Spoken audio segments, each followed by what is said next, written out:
the call-in number out. Oh, somebody else joined.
All right, we are live.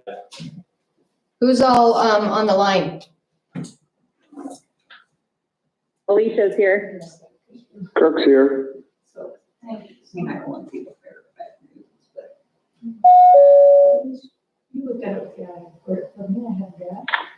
Someone Hi else? there. Sharon has joined. Right, thank you, Sharon.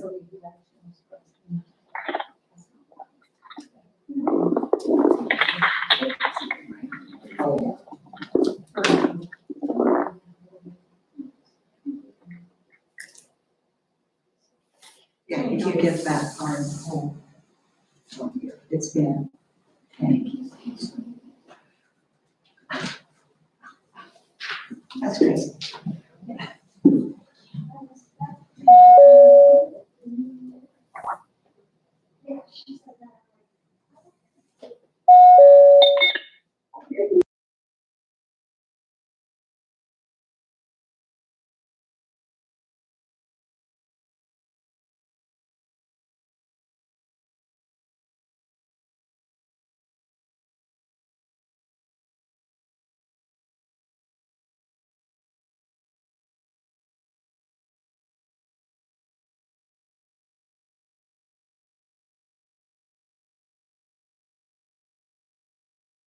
So is this what they?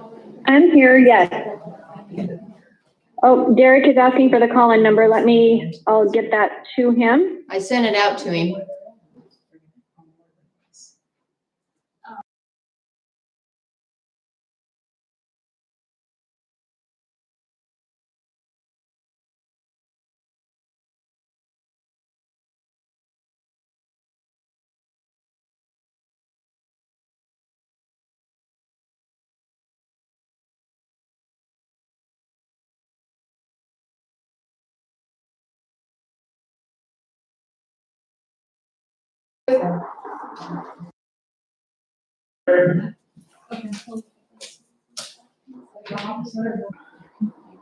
Is Ron on? Sharon's on this.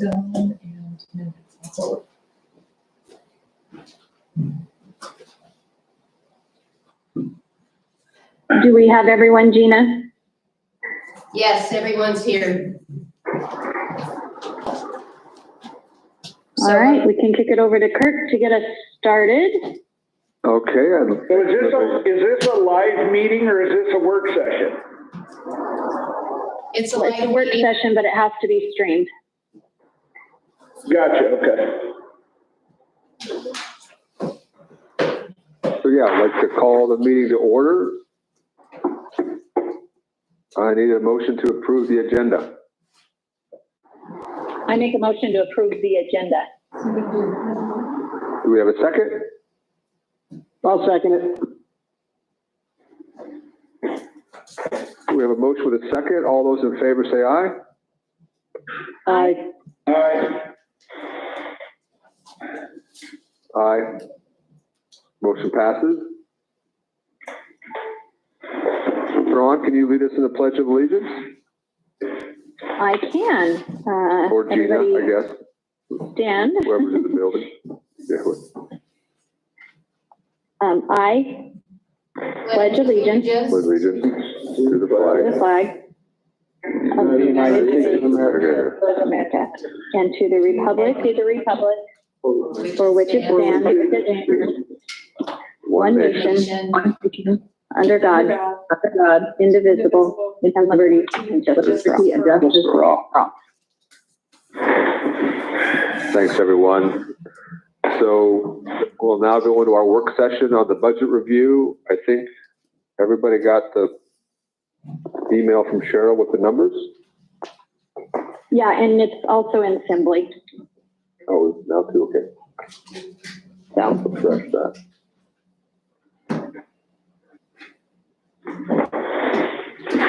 How would we like to start? I can get us started here, and then we can work through questions if that works.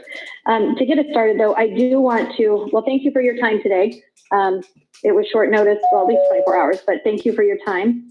And I just wanted to make sure that all of you knew that we have really been working. We had that budget committee, and then we worked alongside with our administrators and directors.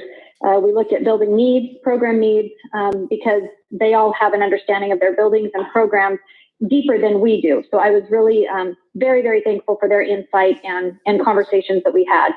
And so what we're going to be going through today, what we were tasked with is taking a look at what we can share with the community on, as we went through an A list with you before, meaning that these cuts have to be made regardless of the levy passing. And then we have our B list if the levy does not pass, this is where we know that we will make these cuts. Now, this is just part of the work for the levy, understanding what would be cut with the levy, passing or not passing. And then we will still have a lot of work in front of us to get going with the budgets. Again, I know I've kept you updated and things, but we are still waiting for information from the state level on what next year's budget will look like. So we have not gotten any of that information, but as soon as we do, we'll be ready to continue the work that we have already started. So, so with that, let's go ahead and look at our list, and I can go, we'll just start at the top and interrupt, ask questions. And I know Cheryl's with us too, so she'll be able to help fill in as well. So as we look at that A list, again, as I said, we knew that we needed to cut somewhere between at least 200,000. And what you see there in front of you is the A list. Our non-reimbursed transportation, that we'll have to collect fees for field trips and things like that if transportation is involved. We will also not be contracting our public information officer any longer. This year it did not cost us that much because she didn't start with us until January, but that's what the cost savings for next year will be. We're also looking at reducing hours of the front desk.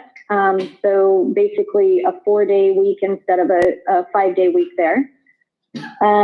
Reducing one classified food service person, and this person is at the district level.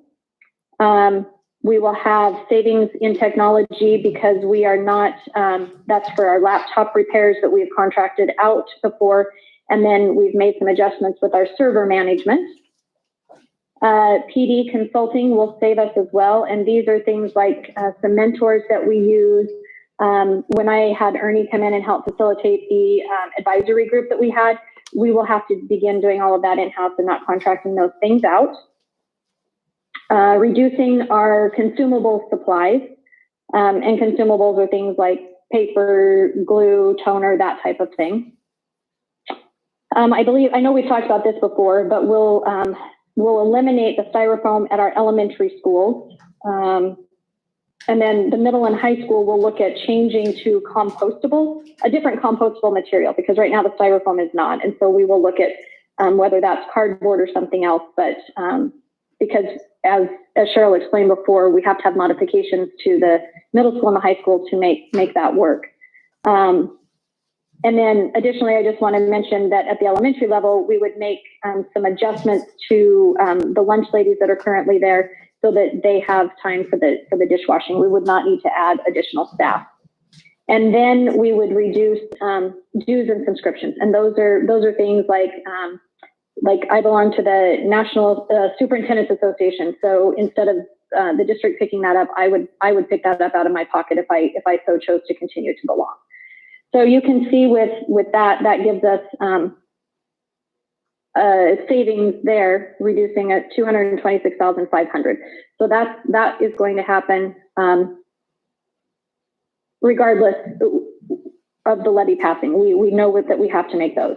So any questions on that section? I have a couple. Okay. My first question is, in the technology overall fund, how much of that is general fund versus how much is coming from grants and stuff? Like percentage wise, do you know? I'm going to have to use my lifeline of Cheryl to answer that. It used to be funded a lot by the government, and then I know they've kind of stopped funding that. So I'm just curious as how much you picked up. Well, this one, the 50,000 that's indicated on the top here is strictly general fund monies. That is being, so. Was it one time paid for by state or federal money? No, the state money is the State Technology Fund and Fund 245. So that's got a different budget. And like you say, they're talking about holding back and reducing that. So that'll be a different conversation. The district right now pays for the majority of the general fund pays for the majority of the staff in technology.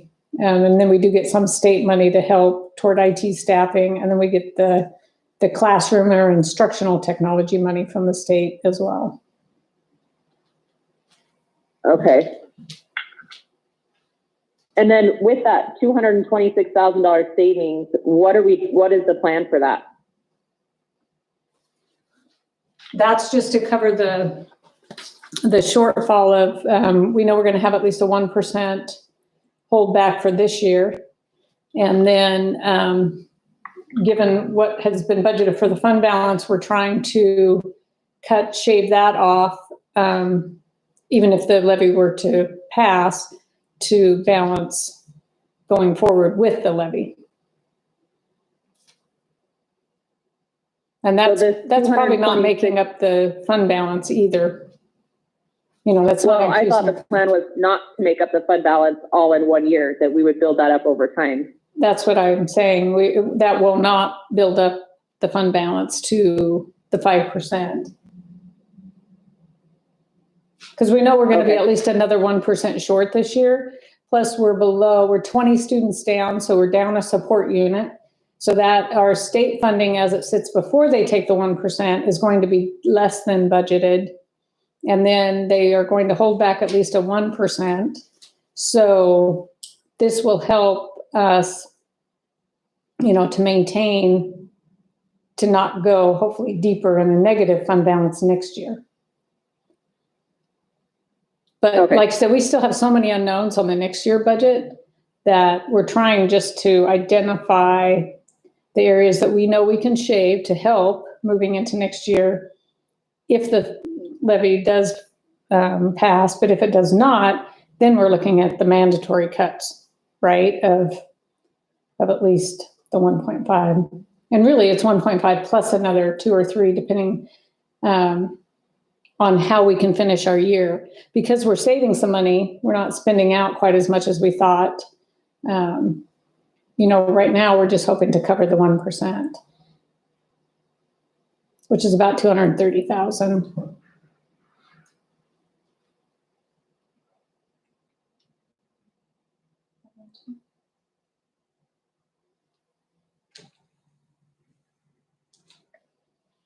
Any other questions there?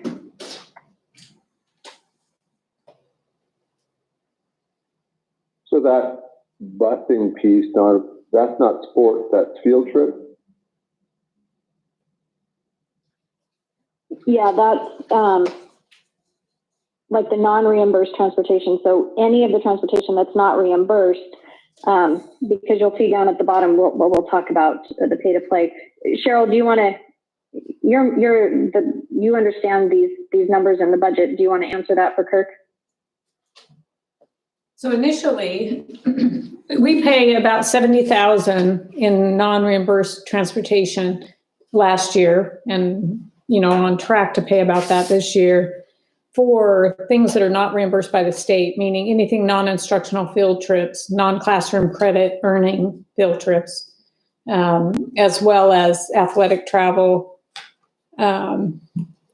So we ended up moving, we had 70,000 up at the top, and realizing that then we had the full pay to play down below. We spend about 335,000 for athletics out of general fund to cover coaches and assistant coaches. And to push that to the students is excessive. We don't feel that the families could cover that. So we moved some numbers around to say, if we do pass the levy, if we shave off the non-reimbursed transportation for field trips and things,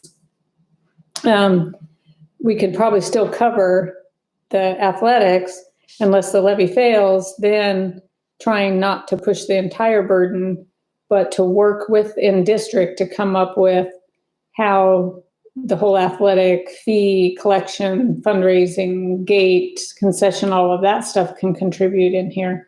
So we pulled the whole 335,000 off and thought, well, we can charge each student an athletic fee for every sport that they play to help offset that somewhat, and make it more equitable, and then work within the district to come up with a better plan on our facility use and concession. And there's so many conversations that need to be had on that conversation, because the students usually are the ones who are earning that money and raising that money. So we need to understand how the money comes in and where it's being distributed right now in more detail. So we kind of took that off of this and adjusted basically what we're going to have to not do in the maintenance and repair area to offset it. So that's a difference, Derek, in the numbers that you saw at the committee yesterday versus these numbers, Derek and Briggs. I got it. Okay, any other questions on part A?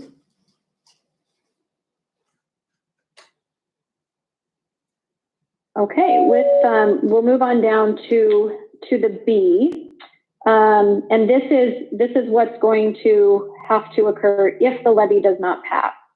So we know that we'll need to reduce by at least 2 certified staff, and we hope to do that through attrition as much as possible. We will work directly with the administrators to with their building numbers and the needs to know where that would occur.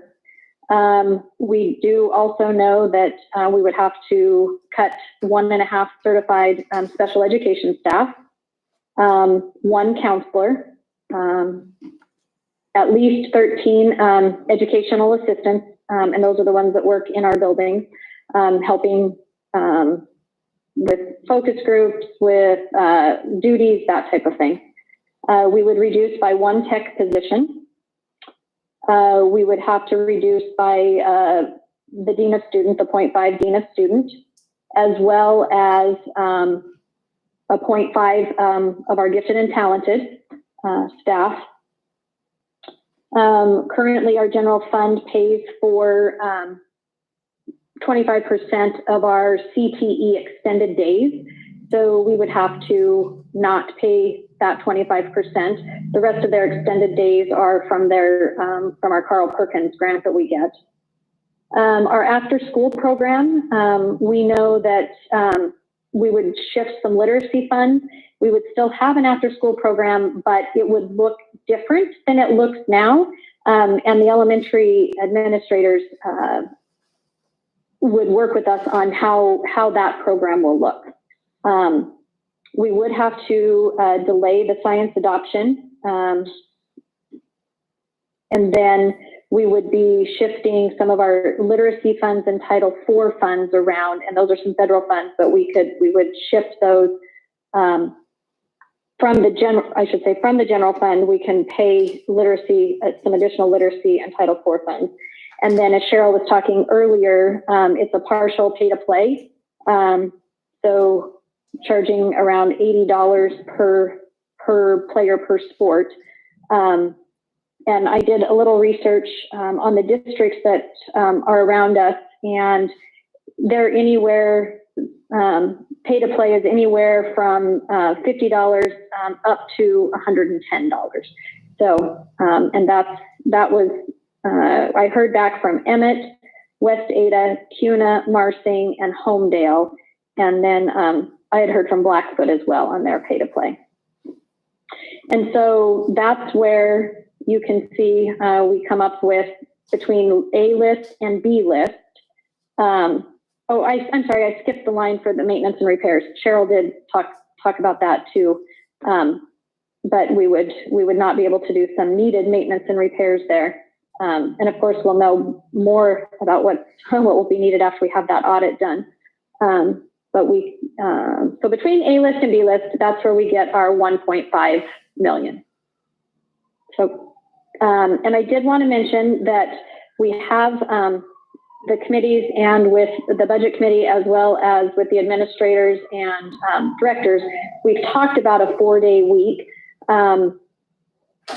We know that there would be, we assume that there will be reductions there, because if you only go 4 days, you can have reductions in transportation and food service. We would have additional savings with sub costs and things. But we need to send out a survey to our community to see how they would feel about a 4-day week. And then I know in the committee yesterday, it was brought up that perhaps we could still have a 5-day week, but only go to school 4 days and do a flipped learning day 1 day a week. And I have heard from several parents and teachers, as well as some board members, that have been pondering the 4-day week. And so far, from the people I have heard from, it's been positive. But I feel like we need to send out a survey and garner some additional information from people. So with that said, now what questions do you have there? Hey, Sharon. This is Marianne. Can you hear me? Yes, I can. Okay. I know you meet regularly with the other SUPs. I'd be interested in if there's anybody else in the Valley considering those options as far as going to a 4-day week. I know in the Valley so far, and I know Kristen, help me too if I leave anybody off, but Marsing has a 4-day week, Homedale has a 4-day week, Melba has a 4-day week, Payette and Fruitland are both going to move to a 4-day week next year. The Blackfoot, and that's why I had some information on Blackfoot, but Blackfoot is a 4A school, and they will be moving to 4-day week next year as well. I want to say for the statewide, there's like 40. Kristen, do we know how many districts statewide are 4-day weeks? I don't know how many districts. I can find that number real quick. It's grown significantly. Well, it'd be interesting to know. I mean, all the ones you listed are smaller districts. I'd just be interested to know if it's beneficial for the bigger districts, or I was just wondering with Blackfoot going, or Blackfoot already being, and they are 4A and they are bigger than us. I just wondered what in the Valley, if that's been a talk about, or I was just curious. Okay, well, and in these times, I'm actually having a lot of meetings with the SIC and the Region 3 superintendents often as we navigate the current situation we're all in. So right. I can ask the question if anybody else out there. If anybody else is, because everybody's going to be reduced somehow, with the money. Yeah. I just wonder if those are topics of conversation that other districts are having. And I like the idea that we're willing to send it out to the community. I mean, they're making adjustments now. I'd be just interested on how that feedback, and maybe laying out for them given the option that if you choose this, this is kind of what would be, I don't know, allowing them to know that we're saving on the food, I don't know, I'd be interested in seeing that feedback. Okay, and I agree with that. Yep, and my intent was to work on that and get that out next week. Sharon, it looks like the most recent census data is that Idaho has 38% of its districts on a 4-day school week. So how does that look with extracurricular? I mean, would that change anything at all? It really would it? I mean, we'd be saving, but you'd be revenuing the money if you had a game on a Friday or something. Well, so I did ask that question about a 4-day week, what that might do to the extracurricular athletics. It would obviously if you only do the 4-day week, you have to extend your learning time in the day to get all your instructional hours in that you're required to have. So practices would start and end later than we're used to right now. You would have students missing final class periods for away games, but I think they probably miss a little bit of that now. Right. The ticket takers that work in the district, we would just have to change start and end times for them as well, based on schedule. And then for the early games that start at 4:30, we might have some parking lot issues maybe. But what are you thinking? I mean, what is a 4-day, what are they going? I mean, what's the time? Are they starting at 8 and ending at 4 or 4:30? Or what's the... I'm going to use Kristen on this one because she was in a district that went to 4-day. Kristen, can you describe what the day look like? Sure. So we had a calendar that was really pretty similar to Middleton's. We started in mid-August and released prior to Memorial Day. And the school day for our elementary students started at 8 o'clock. Or sorry, no, it didn't. 8:15 and it ended at 4. And our high school secondary students started at 7:55 and ended at 4. And that was with pretty minimal extra instructional hours built in. I think we had about 2 to 3 snow days each year that we had built into the calendar.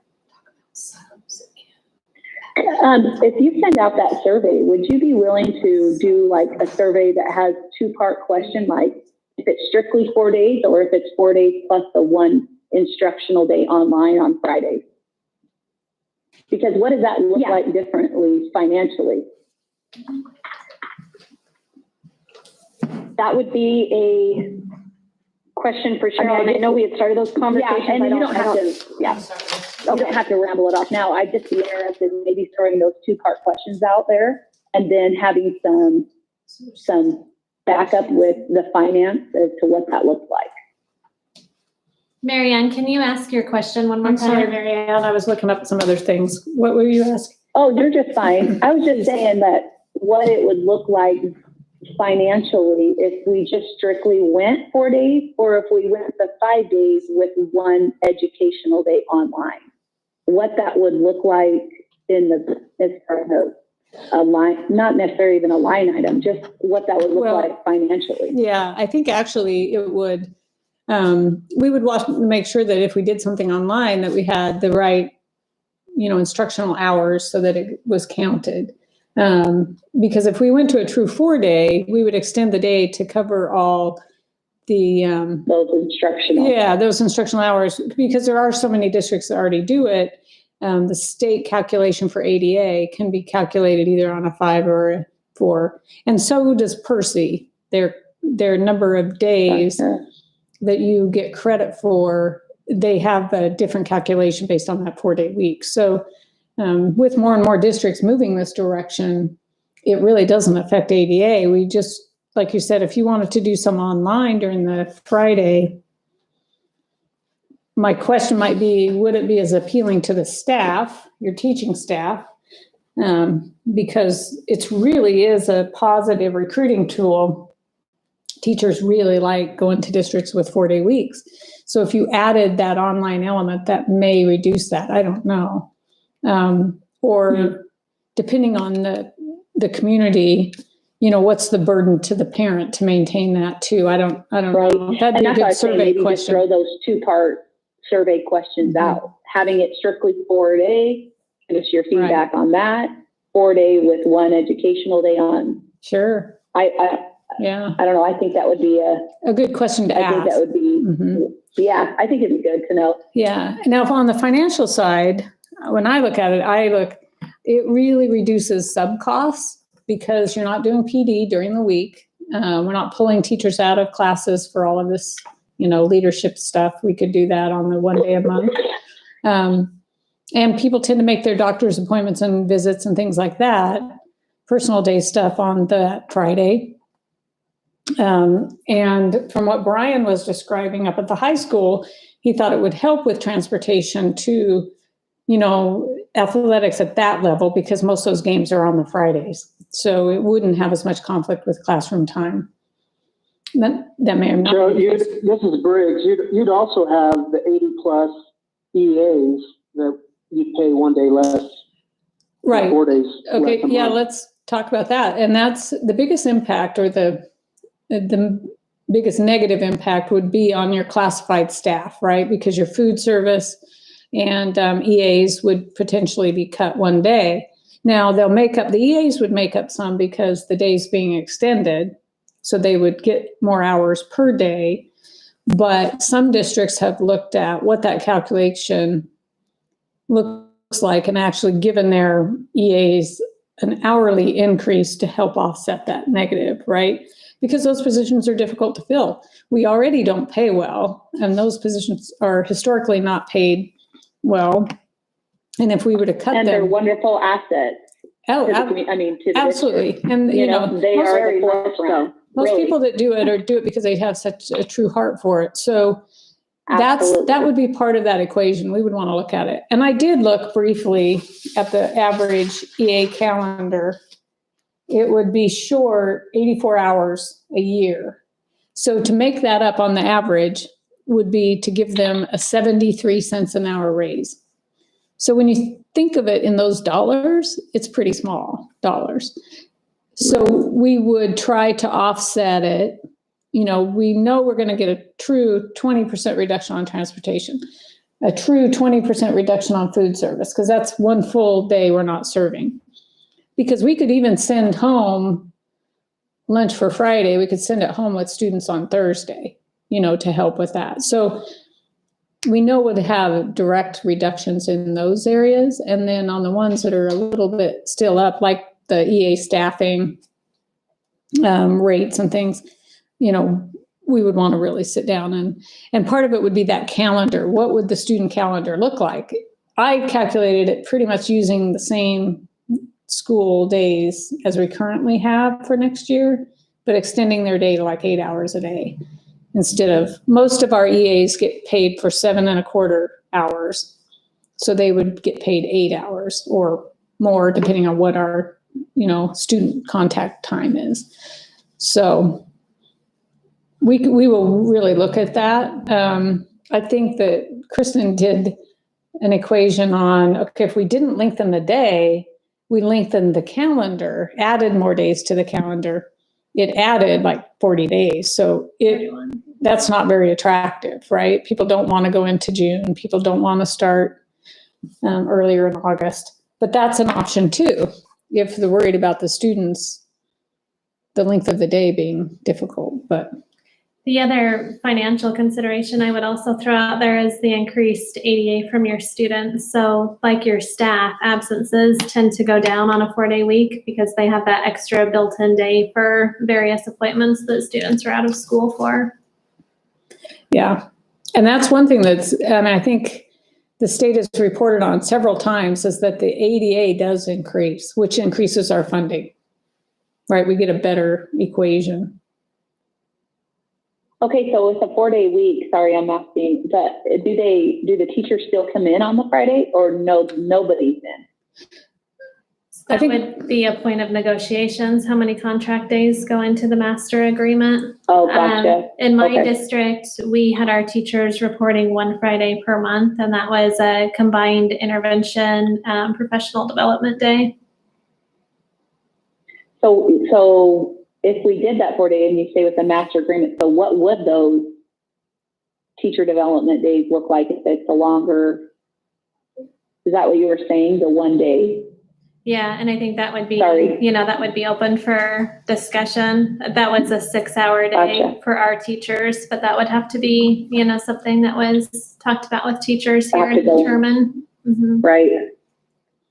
And the idea would be to keep I like the more of teacher the whole. idea. Sorry, go ahead. Oh, I was just saying Like, that, sorry. This is difficult. Melba's doing, I think, 2 half days for teachers on Fridays for professional development. So they go to like noon or 1 o'clock twice a month, and they say it's been effective for teacher development doing it that way. As I call around, people say that the number one thing on 4-day week is more towards family and teacher recruitment. The savings don't always pan out because you're opening up at different times, but that, there's a lot of other benefits too that can be recruiting teachers, family time. So it's not necessarily an economic issue. It's the other pieces as well that play into it.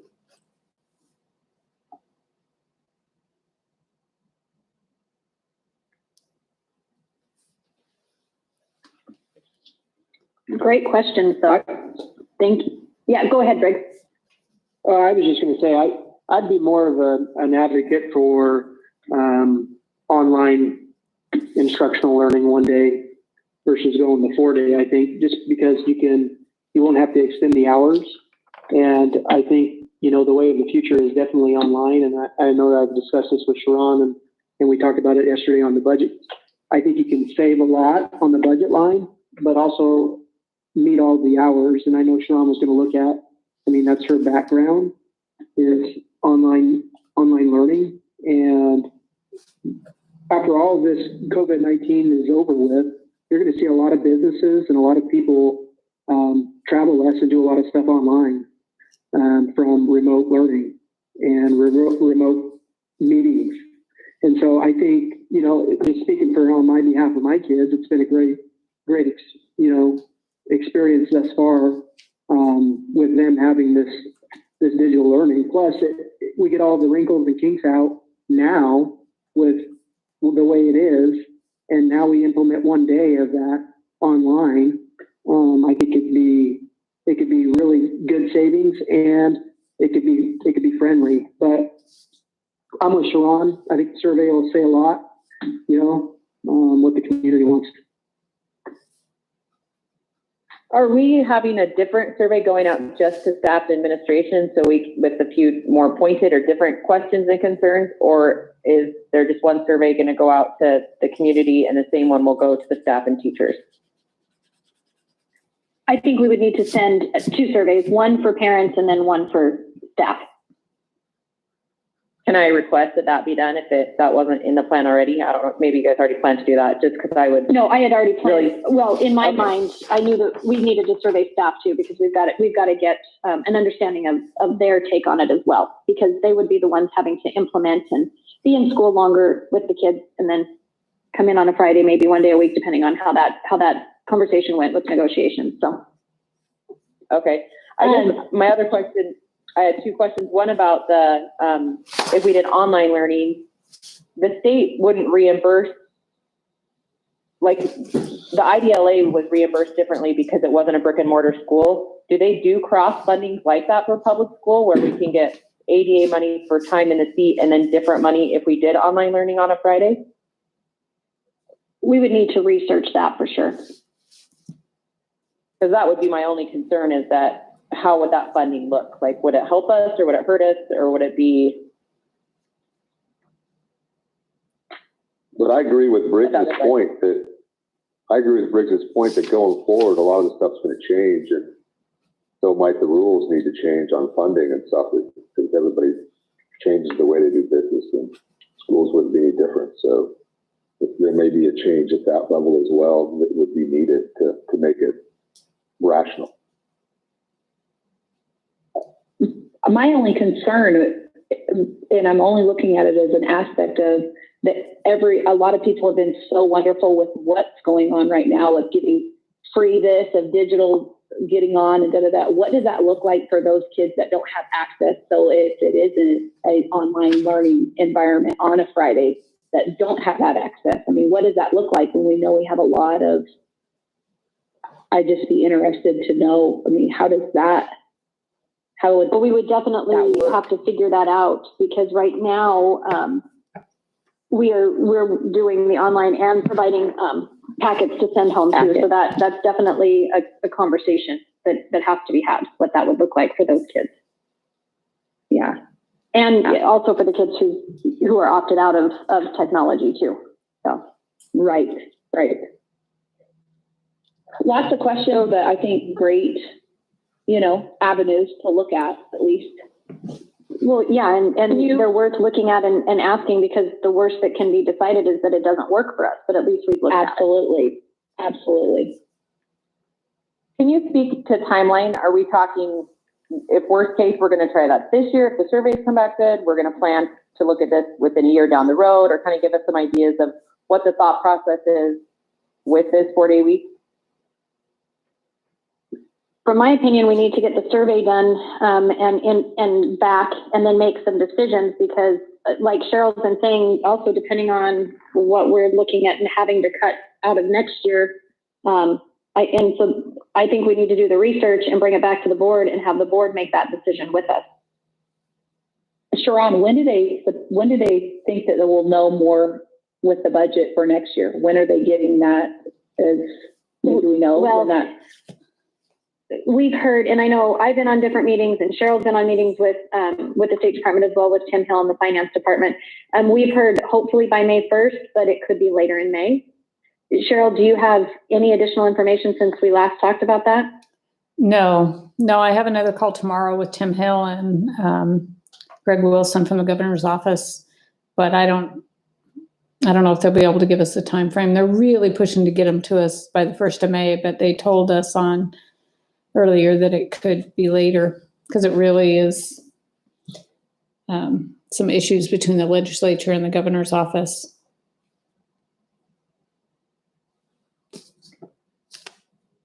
Yeah, I would, go ahead. Oh, sorry, Marianne. I was just gonna say, do you think we could have this as an agenda item on our May meeting with just our surveys, knowing that we may or may not have the information from the government? The reason being, if it's something we decide to move forward with this year, which I'm sure we could do, but it affects the arena scheduling for the high school. It affects the master, it affects everything, right? So to push that amount of work into 2 months versus, when I talked to the chairman of the Blackfoot board, they've been working on theirs for over a year, and they were more than willing to help us, and everyone's been great who I've asked questions to. But I just think if that's something we're considering for this year, we need to do our research and dig in and be ready to make a decision sooner rather than later. And it shouldn't be based purely on finances, because who knows? We could be waiting till June, and I just don't think if we decide in June that we could pull it off and be ready in August for school. Yeah, we can definitely add that conversation and share as much information that we have from the surveys and the some of these other questions that I've written down that we need to research as well. And Sharon, I'd be actually be up for more of doing another special meeting as far as making a decision. We're talking, we have 3 weeks or 2.5 weeks till our next. If we can get it back and ready and you have all that information, I say this, as soon as you guys have information, let us know. And I think we can make it happen as a board to get together and make those decisions instead of waiting to the very, you know what I mean? I think the sooner than whatever works best, I think, but my opinion, sooner than later. Okay. I agree, Marianne. Perfect. Any other thoughts, questions about what we've presented? Again, we wanted to share this with you because we need to put it out there so the community, because they're already receiving ballots and deciding if they're voting for our levy or not. And so this will certainly help them know what's going to happen regardless, and then what will happen if the levy does not pass. And is this so this is out for the general public, this draft of budget adjustments, right? Well, it's only out right now because it's been posted on Assembly. But we'll get it posted, to our website too on the levy page. Okay. Is there any of those that you could like really spell out a little bit more? I mean, some people might not know what some of those things are as far as a dean of student for those that don't have high school student, or you know what I mean, at the high school level. Yeah, As much as we can give information as to what it is and what these cost, I think is a good idea. yeah, I think maybe we can just add a third column there and do some explanations. So, Don't you think just as much information as they know as to what all of these are accounted for, as to why the reductions are going to be if the levy does not pass? yep, we can work on that. Yep. I will work on that today. So, yeah. Sorry. I was trying to think, we should be able to have that done for tonight, so to get posted tonight. I appreciate all the work. I know it's a lot on your guys' end on top of everything else that's going on, but I really believe in the direction that we're going, and I think that the community will have a better appreciation for this district if they know exactly where the finances are going and what we're willing to do as a district. I mean, it affects everybody, and I know it's hard and change is hard, but sometimes I think change creates opportunity and growth. So I appreciate you guys. Well, thank you. They've been good exercises for us, and we're learning, and we still have a lot to learn, but we're doing it all together. So thank you for that, Marianne.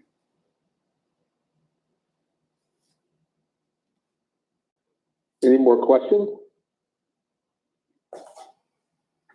Kirk, I think just to clarify so that the public knows and everyone knows, this is a draft budget. This isn't the budget that gets approved in June. So the numbers might be more to the penny or look a little bit different when we have a student count and actually get the money from the government. So people know that this is the plan, but it's not exact. Well, yeah, and thank you, Alicia. This is really so people understand what we'll have to cut without the levy. And then again, we'll have to have conversations when we know what our actual budget is going to look like.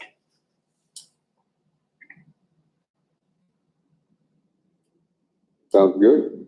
Thanks for clarifying. Any more discussion?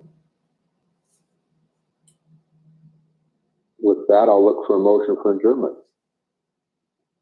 I make a motion to adjourn. Second? I'll second that. All those in favor for adjourning, please say aye. Aye. Aye. We're officially adjourned. Thanks, everyone. Thank you. Have a good day. Thank you.